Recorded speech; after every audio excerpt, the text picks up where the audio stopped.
আশহাদু আল্লা ইলাহা ইল্লাল্লাহু ওয়াহদাহু লা শারীকা লাহু।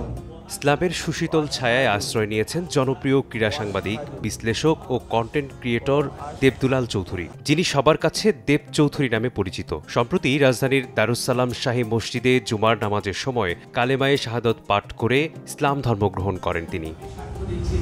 আমি সাক্ষ্য দিচ্ছি যে আল্লাহ ছাড়া কোনো ইলাহ নাই, মালিক নাই। দেব চৌধুরীকে কালেমা পাঠ করান দারুস-সালাম মসজিদের খতিব এবং জনপ্রিয় ইসলামিক স্কলার আব্দুল হাই মোহাম্মদ সাইফুল্লাহ। এ সময় উপস্থিত মুসল্লিরা তাকে উষ্ণ অভ্যর্থনা জানিয়ে আলিঙ্গন করেন। ইসলাম ধর্ম গ্রহণ করে দেব চৌধুরী বলেন, কারো প্ররোচনা, প্রলোভনা বা অন্য কোনোভাবে প্রভাবিত হননি তিনি আরও বলেন, আমি স্বেচ্ছায় সজ্ঞানে এবং জেনে বুঝেই ইসলাম ধর্ম গ্রহণ করছি। আমি আরবি পড়তে পারি না, তবে আমার ঘরে কোরআনের বাংলা অনুদিত 3টি কপি রয়েছে।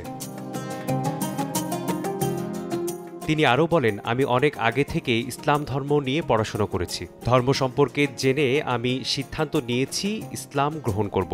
এখন আমি একজন প্র্যাকটিসিং মুসলিম হতে চাই। সবাই আমার জন্য দোয়া করবেন। তবে ইসলাম গ্রহণের পর দেব চৌধুরীর নতুন নাম কি হবে সে সম্পর্কে এখনও কিছু জানা যায়নি। তবে ইতোমধ্যেই সহকর্মী, শুভাকাঙ্ক্ষী সহ অনেকেই তাকে শুভেচ্ছা জানিয়েছেন।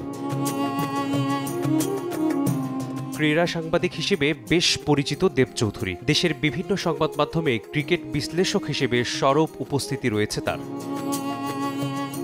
মেসবাহুল আলিফ, সময় সংবাদ।